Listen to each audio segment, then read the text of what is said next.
శ్రీ షిరిడి సాయిబాబా జ్యోతిష్యాలయం మీకు ఎటువంటి సమస్యలున్నా జ్యోతిష్యం చెప్పబడును. ప్రేమ పూజ, భార్యాభర్తల పూజ, కుటుంబం పూజ, పెళ్లి, వ్యాపారం పూజ, సంతానం లేకపోవడం, నమ్మిన వారు రాకపోవడం, అనుకున్న పనులు కాకపోవడం, డబ్బు, వ్యవసాయం పూజ, కోర్టు సమస్యలు, స్త్రీ పురుష వశీకరణ పూజ, ఇంకా ఎటువంటి తీరని సమస్యలు ఉన్నా, పర్సనల్ సమస్యలు ఉన్నా జ్యోతిష్యం చెప్పబడును. పూజలు చేయబడును. వాట్సాప్ లేదా ఫోన్ ద్వారా సంప్రదించండి. Phone number 9515466718. ఈ రోజున ఒక విషయంలో మీరు టెన్షన్ పడతారు. ఏమిటి ఆ విషయం? ఏం జరగబోతుంది? గ్రహ గోచర స్థితి మీకు ఏ విధంగా మార్పుదల జరగబోతుందో అన్ని వివరాలు ఒక్కొక్కటిగా వీడియోలో విని తెలుసుకుందాము. వీడియో మీకు నచ్చితే తప్పకుండా ఒక చిన్న లైక్ అయితే చేసి మమ్మల్ని సపోర్ట్ చేయండి. ఇక ఆలస్యం ఏ మాత్రం లేకుండా వీడియోలోకి అయితే వచ్చేద్దాము. ఈ మధ్య కాలంలో మనలో చాలా మంది కూడా ఆర్థిక ఇబ్బందులు ఎదుర్కొంటున్నాము. ఎందుకంటే జీవితానికి డబ్బు అనేది చాలా నిత్య వనరుగా మారిపోయింది. తిండికి, పిల్లల చదువులకు, అనారోగ్య సమస్యలకు, కట్టుకునే బట్టల వరకు ఇలా చెప్పుకుంటూ పోతే ఇంటి ఖర్చులకు ప్రతి ఒక్క విషయానికి ధనం అనేది అవసరపడుతుంది. ఎంత కష్టపడినా, ముఖ్యంగా ఈ రాశి వారు ఎన్నో రకాల ఆకస్మిక ఇబ్బందులు పడుతున్నారు. అయినప్పటికీ ఎంత కష్టపడ్డా ఆకస్మిక కారణాల వల్ల ఈ రాశి వారు అప్పులు చేసుకోవాల్సిన పరిస్థితి, అప్పులు తీరక అవమానపడే పరిస్థితుల్లో ఉన్నారు. కొన్నాళ్లుగా ఇలాగే జరుగుతుంది. ఎంతో కష్టపడుతున్నారు, భగవంతుణ్ణి వేడుకుంటున్నారు, ఎన్నో రకాల ప్రయత్నాలు చేస్తున్నారు. అయినా కూడా ఏ ప్రయోజనం దక్కడం లేదు.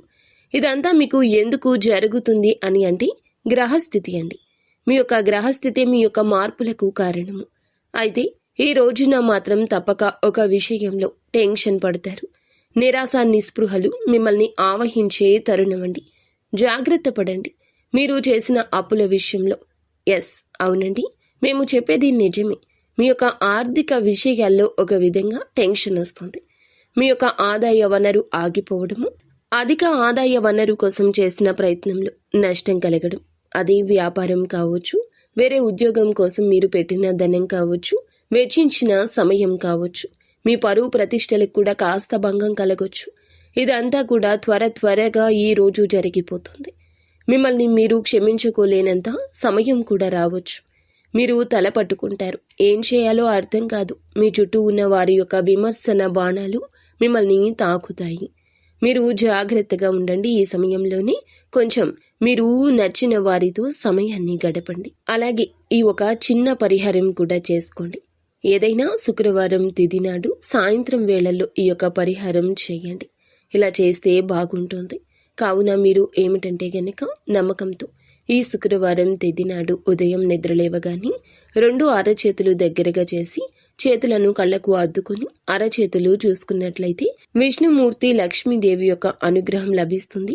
ధన నష్టం జరగకుండా ఉంటుందంటూ పండితులు చెప్తున్నారు. అలాగే శుక్రవారం తిథి నాడు పీచు తీసిన కొబ్బరికాయకు కుంకుమ బొట్టు పెట్టి మనస్ఫూర్తిగా లక్ష్మీదేవికి మొక్కి అప్పులు బద్దలు కావాలి అని మీరు పారే నీటిలో ఈ యొక్క కొబ్బరికాయ జారవిడచ్చండి. అనుకున్న కోరిక నెరవేరుతుంది. అలాగే ఈ రోజున ఏ చిన్న విషయమైనా కూడా ఎవరికీ చెప్పొద్దు. మీ మనసులోనే ప్రతి విషయాన్ని దాచుకోండి. కుటుంబ సభ్యుల యొక్క మద్దతు దక్కకపోయినా మీరు ఏమాత్రం నిరుత్సాహపడవద్దు. నిత్యము ఇష్టదైవ నామస్మరణ చేసుకోండి. అంతా మంచి జరుగుతుంది.